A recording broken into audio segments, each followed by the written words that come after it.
A paz do Senhor a todos, boa noite. Nós queremos começar a nossa quinta lição da Escola Bíblica Dominical. Hoje nós vamos falar sobre a lição Libertos do Pecado para uma Nova Vida em Cristo. Desde já nós queremos agradecer a todos os nossos irmãos que estão nos assistindo, que estão prestigiando essas lives. Já passamos por 4 lives, estamos na quinta agora. Queremos desde já agradecer a todos que nos assistem, agradecer ao nosso Deus, agradecer ao nosso pastor José Carlos, que nos dá o nosso apoio, agradecer os irmãos do nosso setor 3, agradecer a todos os irmãos do setor de Guaíra, da igreja de Guaíra, tanto a Assembleia de Deus como outras denominações que nos assistem, agradecer os nossos amigos, tanto os irmãos de todo o Brasil que nos assistem, como os nossos amigos, colegas de trabalho, colegas que já trabalharam conosco em outros lugares, nossos irmãos de outros lugares também, por onde nós passamos. É um privilégio, é uma honra poder nos dirigir a vocês e falar um pouquinho da palavra do Senhor. Nós vamos começar agora essa lição, vamos fazer uma oração para dar início à nossa aula. Senhor, nosso Deus, nosso Pai, te damos graças, Senhor, nesta noite, pela oportunidade que o Senhor nos concede mais uma vez, Senhor, de estar na Tua casa, para aprender da Tua palavra, para falar da Tua palavra. Pedimos a Ti, Senhor, que o Senhor abra a nossa mente, ilumine, Senhor, nossa mente e os nossos corações, que o Senhor possa falar, Senhor, através das nossas vidas e atingir lares, Senhor, positivamente, abençoando vidas, Senhor, aí do outro lado, Senhor, do celular, da tela do computador, que o Senhor possa, Senhor, nesta uma hora que estamos aqui nos reunindo, falar aos nossos corações e continuar falando, Senhor, por todo esse dia. Nós te agradecemos, pedimos a Ti, Senhor, que o Senhor venha, Senhor, cada vez mais abençoar as nossas vidas. No nome de Jesus, amém. O nosso texto áureo, ele está em Efésios, capítulo 2, versículo 4 e 5. Nós estamos estudando a lição A Igreja Eleita, a nossa revista do trimestre, redimida pelo sangue de Cristo e selada com o Espírito Santo da promessa. Nosso textuário está em Efésios, é o livro de Efésios que nós estamos estudando, e ele diz assim: mas Deus, que é riquíssimo em misericórdia, pelo seu muito amor com que nos amou, estando nós ainda mortos em nossas ofensas, nos vivificou juntamente com Cristo. A verdade prática: por meio da maravilhosa graça divina, fomos libertos do pecado, perdoados e salvos da condenação, e ainda recebemos o direito à vida eterna. A leitura bíblica em classe se encontra no livro de Efésios, do capítulo 2, do versículo 1 ao versículo 10. E vos vivificou, estando vós mortos em ofensas e pecados, em que noutro tempo andastes segundo o curso deste mundo, segundo o príncipe das potestades do ar, do Espírito que agora opera nos filhos da desobediência, entre os quais todos nós também antes andávamos nos desejos da nossa carne, fazendo a vontade da carne e dos pensamentos, e éramos por natureza filhos da ira, como os outros também. Mas Deus, que é riquíssimo em misericórdia, pelo seu muito amor com que nos amou, estando nós ainda mortos em nossas ofensas, nos vivificou juntamente com Cristo, pela graça sois salvos. E nos ressuscitou juntamente com Ele, e nos fez assentar nos lugares celestiais em Cristo Jesus, para mostrar nos séculos vindouros as abundantes riquezas da sua graça, pela sua benignidade para conosco em Cristo Jesus. Porque pela graça sois salvos por meio da fé, e isso não vem de vós, é dom de Deus, não vem das obras, para que ninguém se glorie, porque somos feitura sua, criados em Cristo Jesus para as boas obras, as quais Deus preparou para que andássemos nela. O objetivo geral da lição é revelar que a graça salvadora de Cristo nos garante a vida eterna. Os objetivos específicos é refletir sobre a nossa natureza pecaminosa, explicar que fomos vivificados pela graça de Deus e informar que nossa salvação vem de Deus e não das obras. Antes de nós fazermos a introdução, só gostaria de pedir que você que está nos assistindo, você compartilhe aí no Facebook, você compartilhe, porque tem muita gente que ele não consegue assistir na página da igreja e ele assiste no seu compartilhamento, na sua página. Então compartilha. Nós estamos vendo que estamos sendo prestigiados, vamos dizer assim, né? Que já tivemos cerca de 1000 visualizações nessas lives, mas porque outras pessoas, outros irmãos estão compartilhando. Então, quando você compartilha, uma pessoa do seu círculo de amizade pode ver a aula, pode ser transmitida, né? Então, você que está assistindo agora, compartilha, vai lá e compartilha, né? Que outras pessoas do seu grupo social aí vai poder assistir também. Introdução. A presente sessão da Epístola aos Efésios apresenta relevantes aspectos doutrinários da salvação. Nela, o apóstolo descreve a libertação dos pecados como um favor imerecido dado por Deus aos salvos, a fim de que eles desfrutassem de uma nova vida em Cristo. Evangelista Denilson, mais uma live, e agora nós estamos entrando nessa parte doutrinária sobre libertos do pecado para uma nova vida em Cristo. Né? O que é que o irmão pode nos enriquecer sobre esse assunto nessa introdução? Paz do Senhor a todos. Estamos agradecidos por essa oportunidade. Graças a Deus que tem nos dado essa oportunidade de estarmos aqui realizando mais uma aula, que é uma aula da EBD, Escola Bíblica Dominical, a qual nós estamos realizando de forma não no meio convencional, né? Porque não estamos tendo as atividades presenciais na igreja, mas nós agradecemos a Deus pela oportunidade e os irmãos que têm nos ajudado com os compartilhamentos, com as perguntas a qual os irmãos fazem também. Essa aula é a nossa aula de número 5 desse segundo trimestre. Tem como título Libertos do Pecado para uma Nova Vida em Cristo. Só esse texto da nossa lição, ele já tem aqui se a gente fosse discorrer sobre esse título, com certeza, a gente teríamos muitas coisas a comentar a respeito desse título. Libertos do pecado para uma nova vida em Cristo. Nós sabemos que o pecado ele sempre foi o fundamental meio usado, né, até por Satanás, que e muitas vezes ele vem a influenciar as pessoas dentro dessa perspectiva de errar o alvo, que é justamente a questão a ideia que se dá de pecado, que é errar o alvo, e o pecado ele sempre vem trazendo os malefícios do elo que tem se rompido, esse malefício do rompimento do homem com Deus. Por isso que até a palavra religião, dentro de muitos conceitos que se tem de religião, um dos conceitos mais tradicional é que a religião significa religar novamente Deus, o homem a Deus. E dessa forma, esse religamento é justamente um meio, existe um meio pelo qual o ser humano precisa, para tornar novamente o relacionamento com Deus acessível ou possível, né? E então nós vemos aqui que o pecado ele causa esse distanciamento. Uma vez liberto do pecado, né, o indivíduo, a pessoa, ela passa a viver uma nova vida em Cristo, né? Então, o pecado ele vem desde lá do Antigo Testamento, ele vem sido combatido, né, porque lá no Antigo Testamento nós vemos que o povo de Israel, eles faziam os seus sacrifícios para que esse sacrifício viesse a aplacar a ira de Deus contra o povo. Por quê?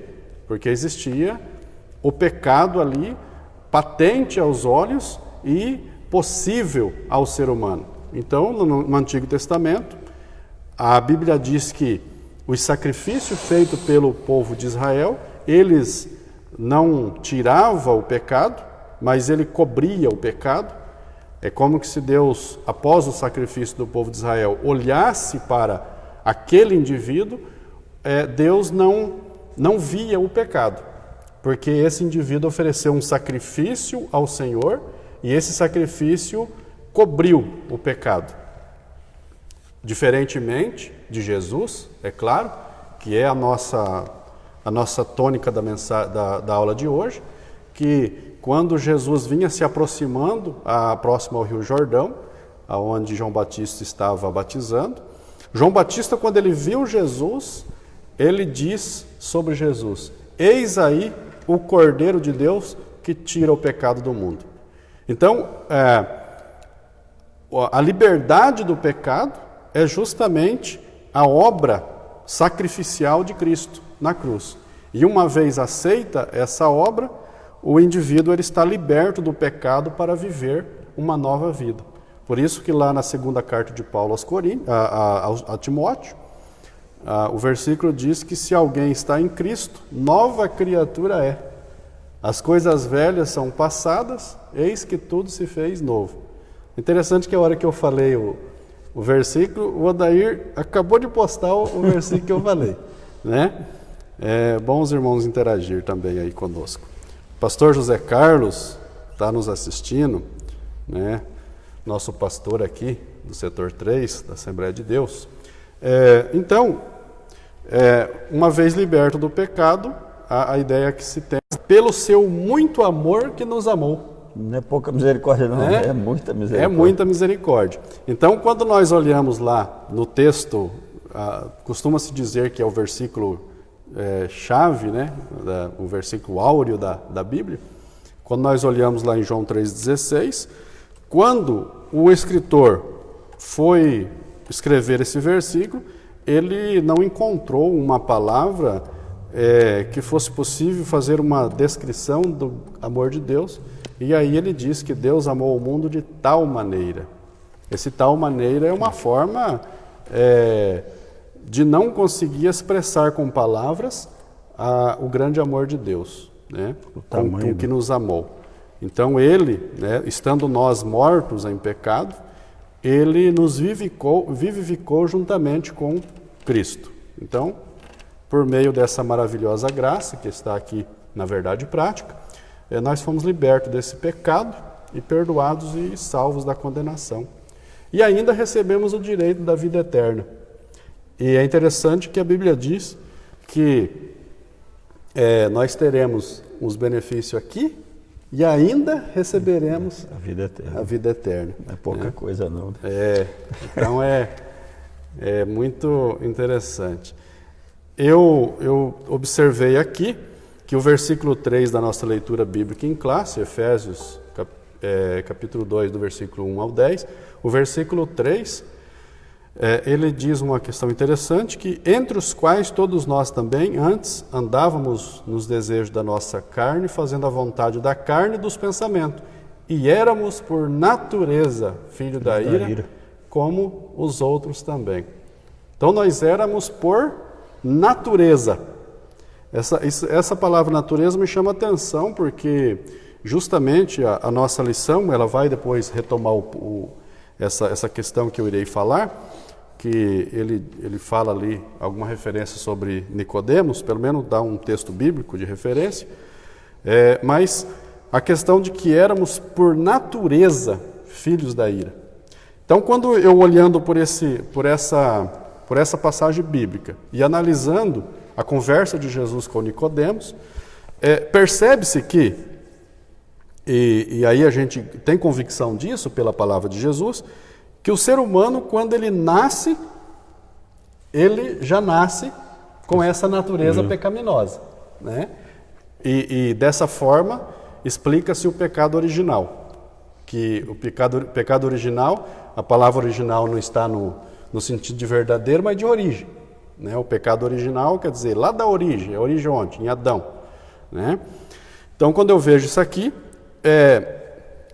percebe-se então dentro desse conceito aqui, dessa ideia, que quando a pessoa nasce, ele já nasce dentro dele uma predisposição ao pecado, né? Interessante que tem um filósofo, John Locke, que é no período ali do Iluminismo, né? John Locke, ele tinha uma frase, que ele ficou muito conhecido por essa frase, que o homem é uma tábua rasa, né? E ele, que é um dos influenciador ou propagador do empirismo, né? Que é tentativa e erro, né? O aperfeiçoamento ou o aprendizado a partir da experiência, né? do lidar com as coisas. Então, John Locke diz que o ser humano ele nasce sem nada na mente.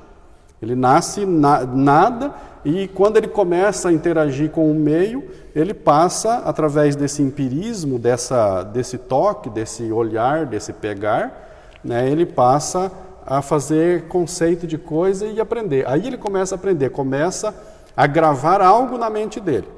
Mas, pelo conceito bíblico, como nós já dissemos, o ser humano ele não nasce neutro. Ele não nasce como uma tábula rasa ou um papel em branco. Por quê? Porque quando nós observamos uma pessoa, uma criança, né, ele começa a brincar, a gente começa a notar características de egoísmo na criança, né? E isso nada mais é do que o pecado se despontando na vida da criança, porque ele começa a brincar ali com alguns brinquedos, e muitas vezes, algum brinquedo que ele começou a brincar, e com o passar das horas ele deixou o brinquedo do lado, ele começou a brincar com outro brinquedo. Se uma criança chegar e pegar aquele brinquedo que ele nem está brincando, ele vai trazer o brinquedo para o lado dele e falar, isso aqui é meu. O egoísmo, o meu. Não precisa ensinar, né? Não precisa. As coisas erradas não precisa ensinar para as crianças. Não precisa, né, ensinar. Tem que ensinar o que é certo, porque o que é errado já está na natureza. Exatamente, né? Então,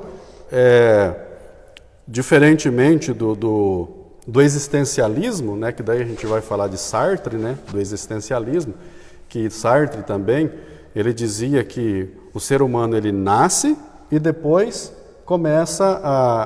na sua convivência começa a vir a essência. Então, o existencialismo diz que a existência ela precede a essência. Mas aqui nós sabemos que o ser humano vem com a essência má, né? Ele vem com uma ideia totalmente desvinculada do projeto de Deus. O homem ele sempre está se lançando para o lado do pecado. Então depois nós vamos falar a respeito de Jesus, que ele conversa com Nicodemos, e nós vamos nos falar mais sobre isso. Então aqui a introdução que foi lido, né? Ainda aqui no versículo 8, é um versículo muito conhecido, porque pela graça sois salvos por meio da fé, e isso não vem de vós, é dom de Deus. Então veja que aqui a salvação ela é pela graça, né? Aqui fala que não vem de vós, é dom de Deus. Então aqui cai por terra, e nós cremos nisso aqui, cai por terra que nós já falamos que às vezes nós somos a obter a salvação através dele mesmo. Ele resolve, eu quero a salvação, e ele vai em busca da salvação, né? Ele vai procurar a Deus, né? Mas nós sabemos que não é o homem que toma essa decisão, mas é Deus. Aqui o versículo deixa muito claro, pela graça sois salvos por meio da fé, e isso não vem de vós, é dom de Deus. Então, nós cremos nisso. A introdução diz, aqui que nós, dentro dessa sessão da Epístola aos Efésios, nós vamos ver aqui alguns aspectos relevantes sobre a salvação. Nela, o apóstolo descreve que a libertação do pecado como um favor imerecido, é a graça, né? E ela é dada por Deus aos salvos, a fim de que eles desfrutam de uma vida nova em Cristo, né? Então, basicamente, dentro do início dessa introdução geral, eu acredito que é isso. Nós podemos... Quer comentar alguma coisa? Fez aí nós... Não, vamos para frente, porque isso aí também está Você deu um panorama assim, que é o que nós vamos ver mais para frente. Isso, né? Temos bastante irmãos aqui que entraram aqui, irmã Ticiane, minha esposa, né, a tua. Tem um amigo aqui, eu gostaria de citar, tem um amigo meu que trabalhou comigo, Cabo Soares da Polícia Militar do Mato Grosso do Sul. Então ele diz que está deslocando, né, em Campo Grande, lá, ele é de Campo Grande, olha aqui, onde atinge a nossa live, né? E ele mandou para mim, né? Estamos acompanhando desde Campo Grande, EBD abençoado. E mandou a foto para provar que ele está assistindo mesmo, né? Que maravilha. Então um abraço para o meu amigo Cabo Soares. Tenho certeza que outros amigos estão assistindo, né? Mas vamos para frente aqui. A antiga natureza, primeiro tópico, né? Morta em ofensas e pecados. O que você acha da gente ler todo? Pode. Depois, né? Porque já são 8h20, né? O tempo voa. Né? No início da epístola, o apóstolo Paulo lembra que antes da regeneração estávamos mortos em ofensas, pecados e éramos por natureza filho da ira. Nossa condição anterior, né? Primeiro subtópico. E vos vivificou, estando vós mortos em ofensas e pecados. Diz o primeiro versículo. A palavra ofensa do grego, paraptoma, tem o sentido de passo em falso de forma deliberada, né? O termo para pecado é amartia, o qual descreve como aquele que erra o alvo. Em vista disso, o homem, sua natureza decaída, é diagnosticado como morto, ou seja, uma declaração da real condição das pessoas sem Deus. O conceito é de morte moral e espiritual provocada pelo pecado, que inevitavelmente separa o homem de Deus. Tal qual um corpo inerte, a natureza pecaminosa impede o homem de ouvir e obedecer à voz de Deus. Quem assim vive está morto enquanto vive. Nossas ofensas e pecado, item subtópico 2. A má conduta em que noutros tempos andastes é descrita por Paulo por meio da metáfora do ato de andar. Refere-se às atitudes erradas adotadas na vida passada do salvo antes da regeneração. 2.1. Andaste segundo o curso deste mundo. Os costumes eram praticados conforme o sistema mundano da época, tais como a imoralidade, o furto e a mentira. Uma constatação de que o salvo não deve tomar a forma do mundo, relativizar o pecado e muito menos ajustar-se à maneira de viver de seu tempo. Subtópico 2.2. Andaste segundo o príncipe da potestade do ar. Uma alusão a Satanás que exerce autoridade sobre os poderes do mal. Indica que os agentes malignos têm a capacidade contra tais seres do mal. Contudo, não é necessário temer, pois Deus exaltou Cristo acima de todos eles. Subtópico 2.3. Andávamos fazendo a vontade da carne e dos pensamentos. Refere-se à inclinação para fazer o mal, algo inerente à natureza humana. Estão incluídos aqui os pensamentos pervertidos e a prática de todos os desejos desordenados da carne. Como resultado, éramos filhos da ira, isto é, condenados e desprovidos do favor divino. Paulo sublinha que essa era a nossa condição. Entretanto, aprove a Deus nos eleger e nos predestinar para filhos de adoção. É profundo, né? Como é que era a nossa natureza antes, né? Lá, irmão Denilson. Nosso primeiro ponto aí, a antiga natureza morta em ofensas e pecado, aqui, quando fala que nós estávamos mortos em ofensas e pecado, e aqui fala que éramos por natureza filho da ira, está se referindo no sentido espiritual da pessoa. Ou seja, a pessoa sem Cristo, né, que era aqui a condição que Paulo fala que ela andava antes, ela era morta, a condição espiritual. Ele estava morto espiritualmente. Isso não quer dizer que o ser humano não tinha suas faculdades mentais de raciocínio, né, de análise, né, de aceitação ou não aceitação, mas ele estava morto no sentido espiritual. Então, por isso que quando nós falamos da questão da aceitação ou não da pessoa, a Cristo, leve em consideração o uso da razão do indivíduo e a capacidade de escolha que esse indivíduo tem. Então, esse indivíduo ele está apto e está sempre disposto ou sempre está escolhendo. Sempre ele está diante da sua vida, seja ela natural ou espiritual, ele está diante de escolhas, né? Ele escolhe o que ele vai fazer. Quando ele levanta, ele tem a sua decisão de escolha. Estamos sempre constantemente escolhendo. Então, quando nós nos referimos quando alguém prega a palavra de Deus a alguém, essa pessoa, na sua razão, no seu raciocínio, ele pode rejeitar ou aceitar. Por quê?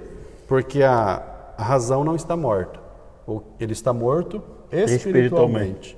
Por isso que ele não faz as obras do Espírito. Lá em Gálatas fala lá das obras da carne e as obras do Espírito. Por que ele não faz as obras do Espírito? Porque ele está com as obras da carne, porque ele não aceitou a Cristo como Salvador, e ele está morto espiritualmente, mas ele não está morto racionalmente. Por isso essa capacidade de escolha. Inclusive aqui, nem tudo que as pessoas, às vezes que a gente não concorda com o conceito dela, mas alguma coisa a gente pega que serve para a gente dizer, e é uma verdade que eu já mencionei aqui. O Jean-Paul Sartre, que ele era um ateu, mas ele dizia que o ser humano ele está condenado à liberdade. Aí parece que isso é tão mal, ser condenado à liberdade. Fala, nossa, essa condenação é muito boa, ser livre, né?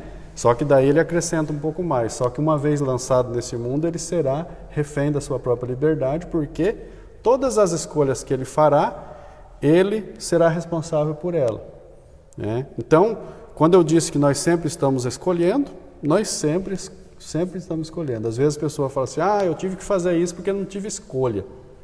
Teve escolha. É que às vezes a outra escolha trazia consequências desagradáveis e ele não quis, mas existia sim uma outra escolha. Porque até quando nós falamos assim, sobre esse caso eu não vou escolher, eu já estou escolhendo não escolher. É o custo da oportunidade, né? Que é falado em economia, administração, né? Você escolhe uma em detrimento da outra, né? Então, você vai ter que abrir mão de uma para escolher outra, né? Sempre usar o menor prejuízo, no caso de duas situações. Porque escolher entre uma coisa boa e uma coisa ruim é fácil, né? Eu vou escolher a boa, mas e duas coisas boas? Ou duas coisas ruins, né? Aí fica mais difícil, você tem que fazer uma análise melhor, né? Então, aqui mortos em ofensa e pecado, nós já falamos aí. Então aqui, o conceito, né, a condição anterior, aqui fala que, fala até que a ofensa aqui, no sentido real, no sentido original grego, é um passo em falso de forma deliberada. Aí nós voltamos à questão do livro do pecado, que é o nosso título da lição, nós voltamos à questão, então quer dizer que aceita Jesus, a pessoa não tem mais pecado e não vai pecar mais. Não, a questão está na deliberação. Ou seja, quando eu não era de Cristo, antes de eu aceitar Cristo como Salvador, eu agia de forma deliberada. Ou seja, eu quero fazer isso, é contra Deus? Não, eu não queria saber se é contra Deus, eu vou fazer, né? Eu já deliberei, eu já decidi e vou fazer. Então, a ofensa aqui no sentido original grego está falando de uma ação deliberada. Então, o que acontece na vida do crente é que o pecado não é prática usual, costumeira na vida dele. Uma vez aceito a Cristo, o pecado passa a ser um acidente de percurso. Quando ele fizer alguma coisa e depois que ele fazer, ele falar assim, eu fiz algo errado, né? Eu pequei. Então esse é o novo conceito do crente, a aceitação de que algo ele fez de errado, não estava no plano dele, né? Não era algo deliberado, não estava no plano dele, mas ele fez e ele caiu em si e ele falou assim, eu me arrependo do que eu fiz, eu não podia ter feito. o arrependimento é o entristecimento da prática. Né? E o próprio Jesus disse, fez isso, né? Ele fala assim, confessa e deixa. Ainda ele fala muitas outras vezes, vai e não peques mais. Né? Dentro desse conceito. Né? Então, o crente, ele tem que ter essa mentalidade de que o pecado é erro do percurso. É algo que não estava planejado por ele. Ele não tem prazer, né? Ele não tem prazer. Quando ele fez, ele falou, não é bem assim. E a Bíblia diz que aquele que cometeu um pecado, ele tem um advogado, que é Cristo, que está junto ao Pai. Né? Então, o crente, ele tem essa maravilhosa graça de Deus, que é a possibilidade de, uma vez pecar, ele reconhecer o seu pecado e correr aos pés de Cristo. Que a Bíblia fala que ele é fiel e justo, né? E ele perdoa todos os pecados. Aqui a Sidneia, né, o Ismael está assistindo, ele falou para explique o livre-arbítrio, né, se encaixa aí. É exatamente aquilo que eu estava falando, que o ser humano ele é morto espiritualmente, mas como a razão dele não é morta, ainda está viva, ele tem liberdade de escolher. Então o livre-arbítrio dentro desse conceito aí. Na verdade, assim, o que eu entendo dessa parte assim assim, o homem é dividido, ele é formado em corpo, alma e espírito. O que dá ao homem a percepção da existência de Deus é o espírito, né? Tanto é que os animais têm alma, né? Não é igual a alma do homem, mas é alma. Então a alma, na verdade, ela usa o corpo para se relacionar com o mundo. Né? Ela usa o corpo para se relacionar com o mundo. Tanto é que quando a Bíblia diz em Hebreus 4,12 que a espada do Espírito, que é a palavra de Deus, ela separa a alma do Espírito, são inseparáveis, né? Mas a palavra de Deus consegue entrar nessa dimensão e separar. Por quê? Porque os pecados é da alma e do Espírito. Esse pecado da carne é o que a alma usa o corpo para pecar. Né? Então o que dá a dimensão, a realidade, a percepção de que Deus existe é o Espírito. Por isso que o homem é morto espiritualmente. E é lá onde o Espírito Santo trabalha no espírito do homem, né? Ou seja, o homem ele vive aí, ele toma decisões, ele compra, ele vende, ele tem a razão, como o irmão Denilson falou, ele sabe o que é certo e o que é errado. Né? Todo mundo tem essa percepção, a não sei que ele seja mentalmente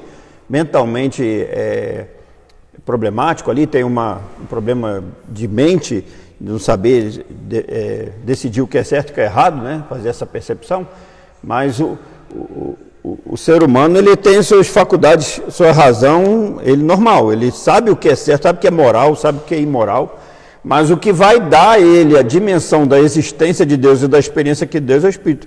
Por isso que ele é morto espiritualmente, é lá que Deus vai agir, a parte mais profunda do ser, do homem.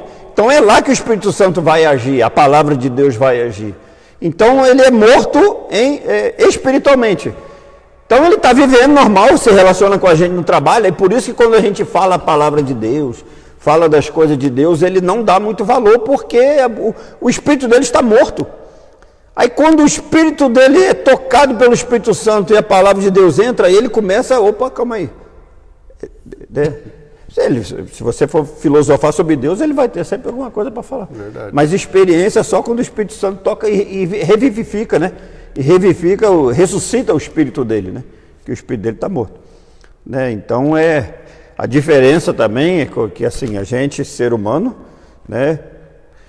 Quando a gente está no mundo, a gente sente prazer em fazer as coisas erradas. A gente gosta. O mundano, pessoa não crente, que não tem essa percepção de Deus. E fazer uma pergunta já para você, que já é uma pergunta que fizeram aqui. Você falou que quando a gente está no mundo, a gente tem prazer e tal. Não é convertido, né, na verdade. Né? Quando está lá no mundo, né? Não é convertido. Essa pessoa, quando ele faz alguns atos assim, ele sabe que está errado? Sabe, né? Sabe, a razão. Sabe por que eu falo? Porque a pergunta é assim, seria que agora a diferença entre o que serve a Deus e o que não serve a Deus é que o crente, quando erra, sabe que é errado e pede perdão? Não, né? Você já respondeu que a pessoa que faz as coisas erradas lá no mundo, muitas das suas atitudes ele sabe que é errado, só que a questão o cristão, aquele que está em Cristo, ele também sabe que errou, só que a diferença é que ele reconhece esse erro, entristece-se por esse erro e corre aos pés de Cristo e pede perdão. É aí que está a diferença, né, entre arrependimento e remorso, né? O arrependimento, você se arrepende da prática do pecado. O remorso, você se arrepende do resultado que ele causa. Porque se ele não lhe causar um resultado ruim, você não se arrepende. Por exemplo, você faz alguma coisa aí, comete um ato que prejudica a sua família, né? Você trai a sua esposa, ou você furta alguma coisa, a pessoa, ela se arrepende, um não convertido, quando alguém descobre. Aí ela, meu Deus, eu vou perder meu emprego, eu vou perder minha família. Aí isso é remorso, né? Isso não é arrependimento. E o remorso, ele não traz mudança? Não, porque se ele puder, ele vai fazer de novo. Mas o arrependimento traz mudança, né? Essa é a questão. Tudo bem. Outra questão aqui, né, que já foi lido, fala da má conduta, andastes, né? O Paulo usa essa metáfora do andar, que é a vida da pessoa. Então aqui se refere, então, no outro tempo que ele andava, refere-se a uma pessoa que ainda não foi salva, ela não passou pela regeneração. Novo nascimento. Né? Novo nascimento, porque regeneração, né, vem de regenerar. Gerar é nascer, regenerar é nascer de novo. Aqui então fala, né, andaste segundo o curso deste mundo, uma constatação de que o salvo não deve tomar a forma do mundo, relativizar o pecado, é muito menos ajustar-se à maneira de viver do seu tempo. A Bíblia diz, não conformei-vos com este mundo. A palavra conformar quer dizer tomar a forma, né? Por exemplo, aqui, ó, essa água, ela está diferente a forma dela, né? Ó, agora, quando eu pego essa água e eu coloco no copo, ele conforma. Ele é uma forma do copo. Ele assumiu a forma do copo. Então, quando Paulo está falando de não conformei-vos com este mundo, não assume a forma, né? Não assume a forma do mundo. Eu lembro que o povo brincava assim, né? Sobre crente isso, crente aquilo, e falar do crente chuchu, né? Já ouviu falar do crente chuchu? Que o chuchu não tem gosto de nada, né? Aí se você botar chuchu com carne, pode descontrair um pouquinho a aula, né? Chuchu com carne toma gosto de carne, chuchu com camarão, gosto de camarão, chuchu com frango, gosto de frango. Ele assume a forma, o crente chuchu, né? Ele assume os gostos. Se ele está num ambiente de não crente, ele fica daquele jeito. Ele assume a forma do ambiente que ele está, ele não consegue se contrapor, né? Não, calma aí, eu sou evangélico, sou cristão e eu não posso... assumir essa... Você já ouviu falar no crente chuchu? Agora eu fiquei sabendo, né? Que o chuchu não tem gosto de nada, né? As irmãs que cozinham vão saber melhor, né? Né? E aqui na lição, né, também, né, só para a gente já poder passar, já são 8h38, né? Ele fala da natureza antiga, né? Até mesmo na leitura aqui, aqueles que...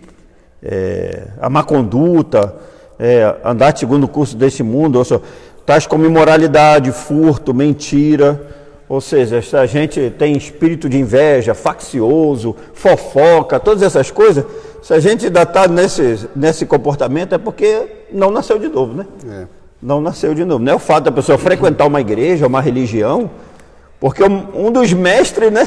Jesus falou para e olha que para ser mestre em Israel, mestre do Antigo Testamento naquele tempo, né? Não era fácil não, né? E Jesus virou para ele assim, pô, tu é mestre de Israel, não compreende essas coisas espirituais, né? Sim. O que importa é você precisa nascer de novo, né? Então, se a pessoa não abandonar essas práticas, ele não nasceu de novo. Se ele continua mentindo, se ele continua furtando, roubando, fazendo coisa errada, traindo a esposa, tem um monte de práticas negativas, eu não digo aquele que fez isso se arrependeu e essas coisas podem acontecer com qualquer um, mas aquele que vive nessa prática, né? Se ele vive fazendo isso, ele não nasceu de novo. Infelizmente ou felizmente, né? Essa mensagem é dura, mas é verdade, né? Não nasceu, é o que o Paulo fala. O Sandro falou que o crente chuchu, na verdade, ele não se converteu. É verdade mesmo. Sandro Gonçalves. Por isso que chama crente chuchu, né? Vivificados pela graça. Por ato de bondade e misericórdia, estando nós ainda mortos em pecado, Deus imensamente nos amou e por isso nos vivificou por meio de sua graça. Alcançado pela misericórdia e pelo amor divino. Após constatar a situação da humanidade sob a ira de Deus, Paulo passa a descrever os atos divinos de amor e de misericórdia que alteraram o quadro caótico da raça humana. Começando com uma conjunção adversativa, o apóstolo declara exultante, mas Deus, que é riquíssimo em misericórdia, pelo seu muito amor com que nos amou, né? O ato da misericórdia implica compaixão e simpatia para com os indignos. A carta aos Efésios ensina que, ao prover à humanidade o meio de escape da merecida ira, Deus não se mostra apenas misericordioso, mas abundante em misericórdia. E essa riquíssima misericórdia procede do seu muito amor com que nos amou. A Bíblia enfatiza que foi a magnitude desse amor que motivou a nossa salvação. Vivificados por sua graça, descrevendo as dádivas divinamente concedidas aos salvos, o apóstolo enfatiza que o amor de Deus nos alcançou, estando nós ainda mortos em nossas ofensas. Isso significa que não éramos merecedores desse amor, mas que mesmo assim Deus nos vivificou juntamente com Cristo. Essa frase quer dizer que nascemos de novo. Não estamos mais mortos, pois Cristo nos deu vida outra vez. Fomos vivificados sem mérito algum. Tudo foi efetivado por meio de sua graça, o favor imerecido.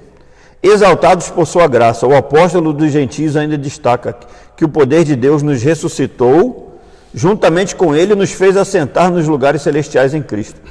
Observe que a palavra juntamente indica que Deus concede ao homem os mesmos benefícios alcançados por Cristo, a ressurreição, vida eterna e o galardão nos céus. Assim, ao conceder tais bênçãos aos homens, Deus mostrou as abundantes riquezas da sua graça.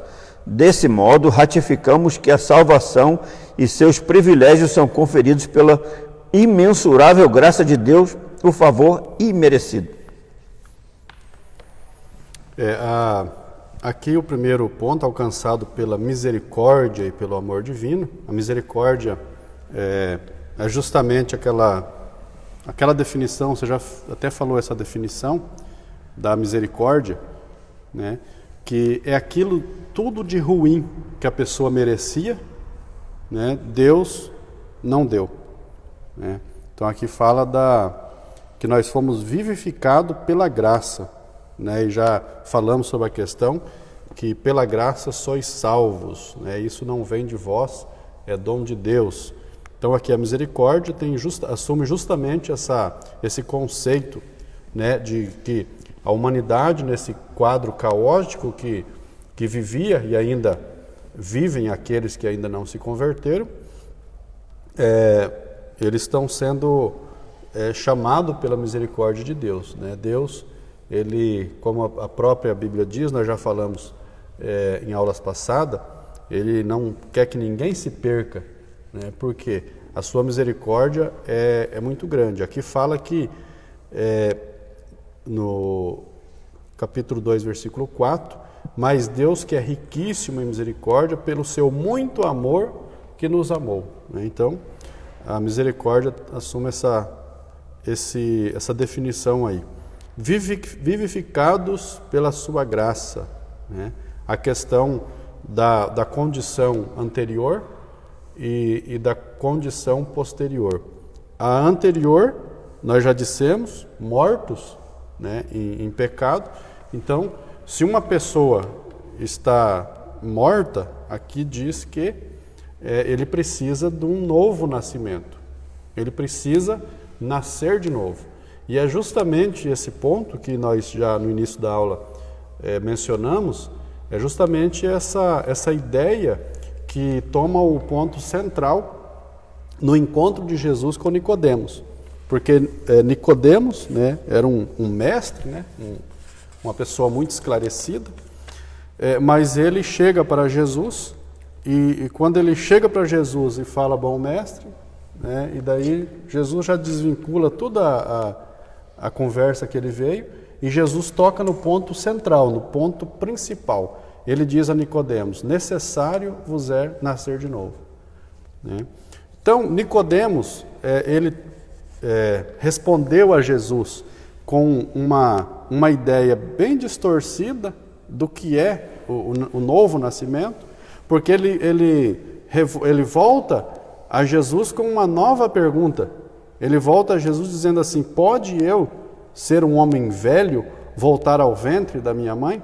Aí Jesus ele responde: o que é nascido da carne é carne, o que é nascido do Espírito é Espírito. O que Jesus estava querendo dizer a Nicodemos? Que o ponto central não é a condição de nascer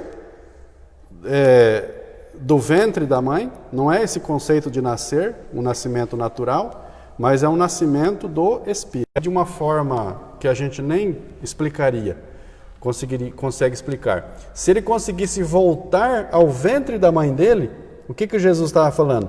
Ele ia nascer na mesma condição, de pecador. Ia nascer de carne, né? Carne, pecado e pecado.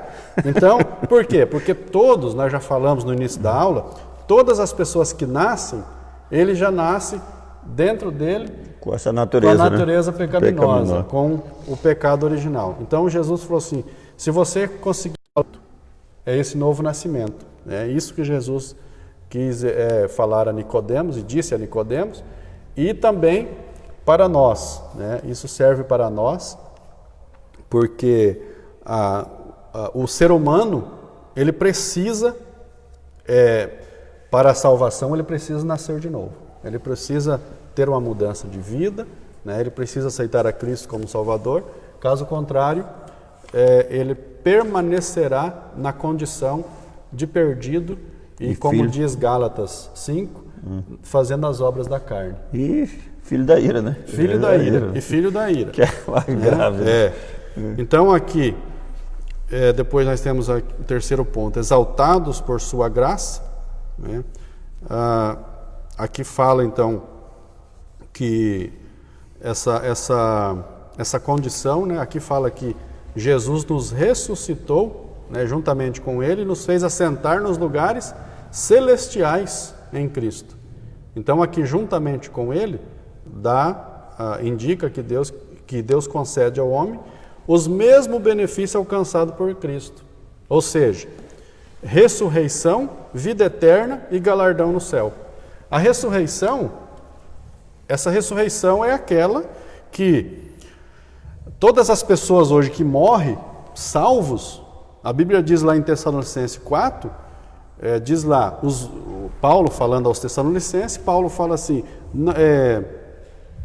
não se turbe ele fala assim, não sejais ignorante acerca dos que dormem, né?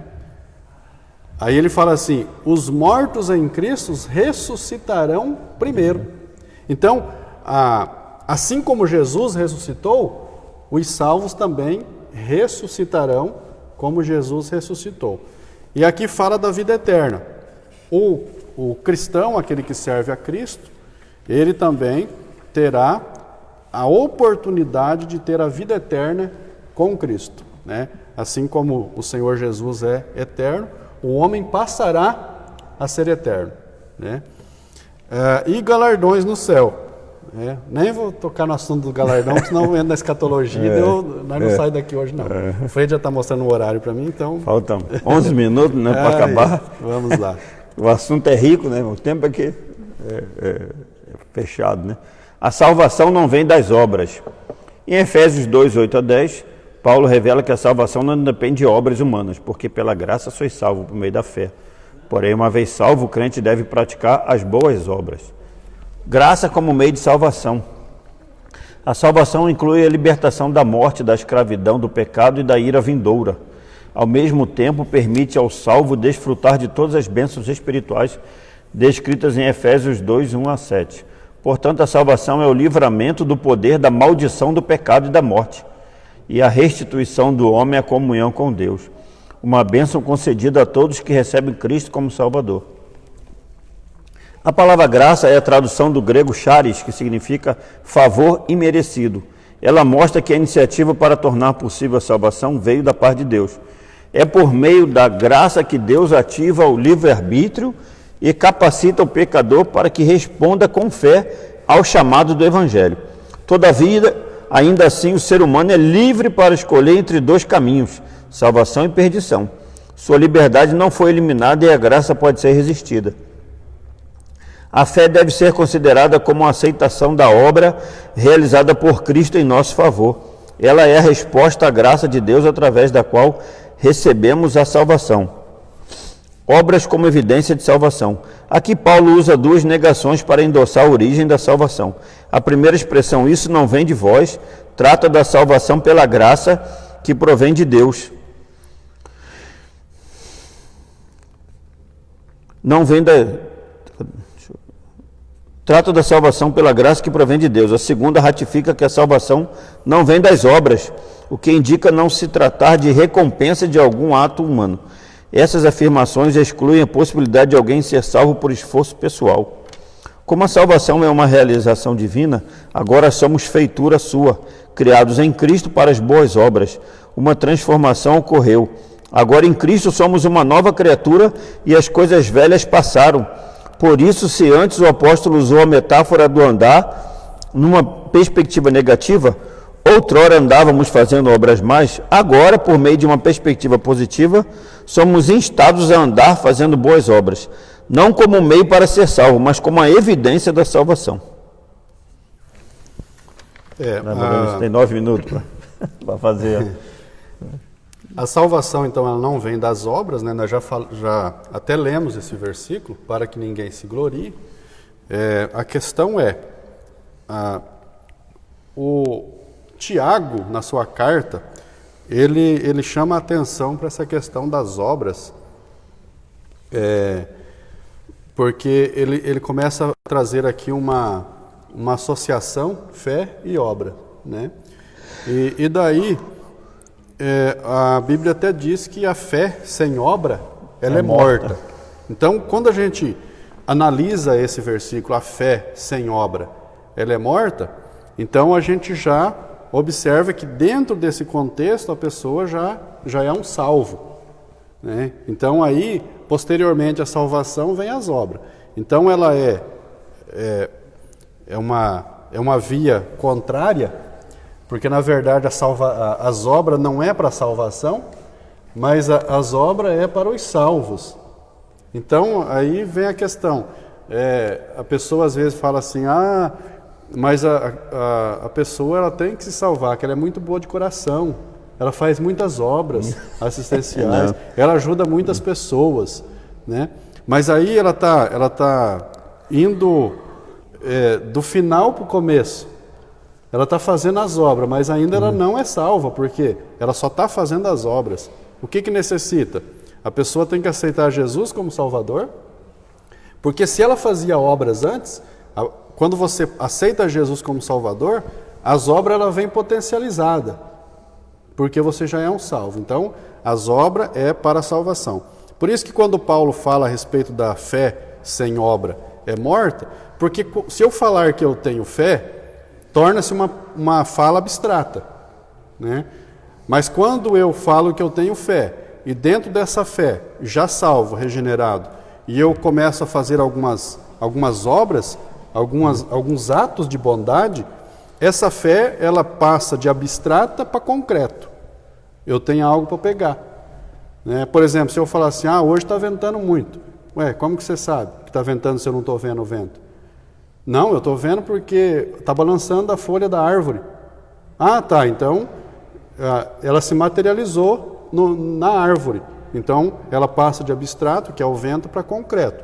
Então é justamente essa situação da condição da questão das obras, né? O cristão ele faz as obras porque ele é salvo. É aquela mesma questão, os mandamentos, né?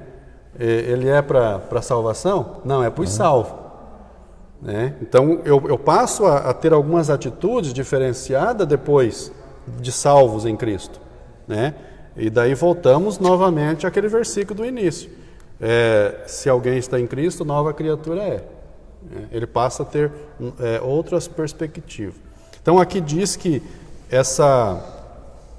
o ser humano, né, ele é livre para escolher os dois caminhos, salvação e perdição, né? Então, dentro dessa perspectiva, a sua liberdade não foi eliminada. Então, a graça ela pode ser resistida.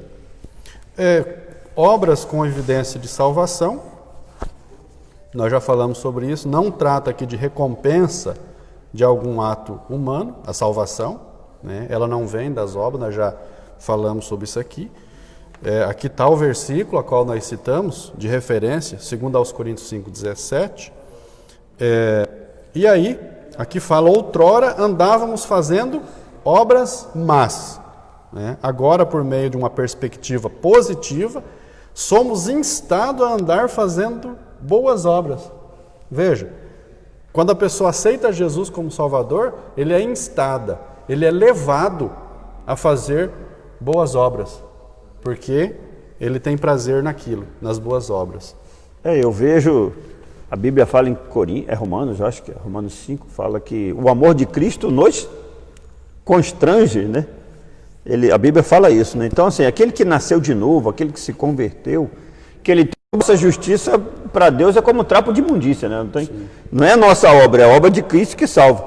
Mas, tipo, de novo, quando você o Espírito Santo, o amor de Cristo é derramado no seu coração, e você ouvir uma pessoa passando prova, passando necessidade, passando uma dificuldade, seja financeira, seja de alimentícia, seja espiritual, você não vai chegar para aquela pessoa, irmão, está passando fome, você vai dizer, irmão, vamos orar, que vamos... Aí não, né, vamos orar e não vai resolver o problema. Tem que concretizar. O amor tem que se materializar, vamos dizer assim, porque, o irmão está passando... vamos orar, né? Eu sei que nós devemos orar, né? Orar uns pelos outros, orar sem cessar, né? Você está respondendo uma pergunta aqui já, falando isso daí. É mesmo? A Sidneia e o Ismael pode exemplificar obras na vida do cristão? Você está dando exemplo, né? Eu estou vendo um irmão passando necessidade. Eu tenho eu sei que o irmão está passando necessidade, seja necessidade de enfermidade, seja de estar passando necessidade de estar desempregado. Nós estamos vivendo essa época da pandemia muito. Tem essa dificuldade, está precisando de apoio. Acabou o irmão, acabou a comida do irmão. O irmão está enfermo, precisa de um remédio. Aí, ao invés de eu ir lá ajudar o irmão, eu falo assim, vamos orar, irmão, que Jesus vai resolver. Se Jesus quer me usar, quer usar o irmão, não tem problema, eu vou falar isso, vamos orar, irmão. Eu tenho que materializar o amor de Deus na minha vida, ir lá e resolver problemas. A não ser que seja alguma coisa que não tenha como resolver, né? Aí, realmente, vamos orar para Deus dar, né? O irmão está lá, precisando de uma cesta básica, eu podendo comprar a cesta básica, eu não posso, põe quem pode, né? Isso é o amor de Deus. Obra que ele espera de nós, né? Verdade. Ele manda o anjo com a cesta básica lá, né? É nós que ele vai usar. Né? É nós que vamos ter que realizar o amor de Deus na vida do seu. Falta 2 minutos. Conclusão. Nosso pastor Zacário chegou ali.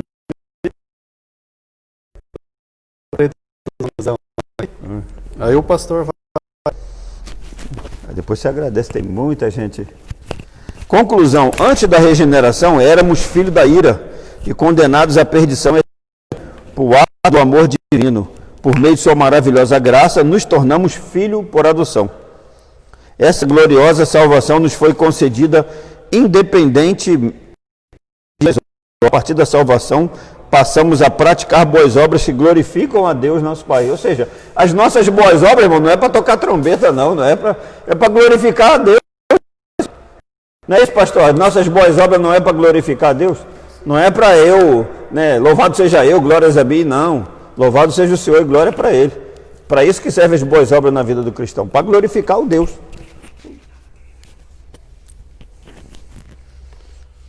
A paz do Senhor a todos.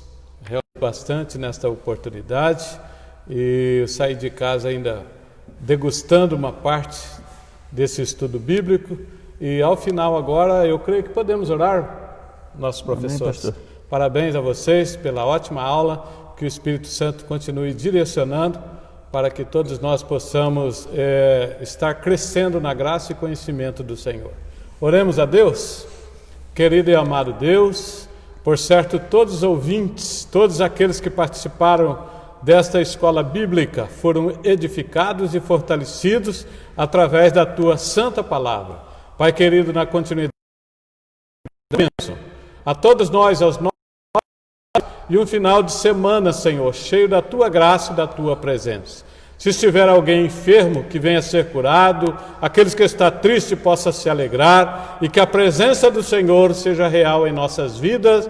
É o que oramos, Pai, agradecidos, suplicando a Tua bênção sobre nós, em o nome de Jesus. Uma boa noite a todos, que Deus abençoe.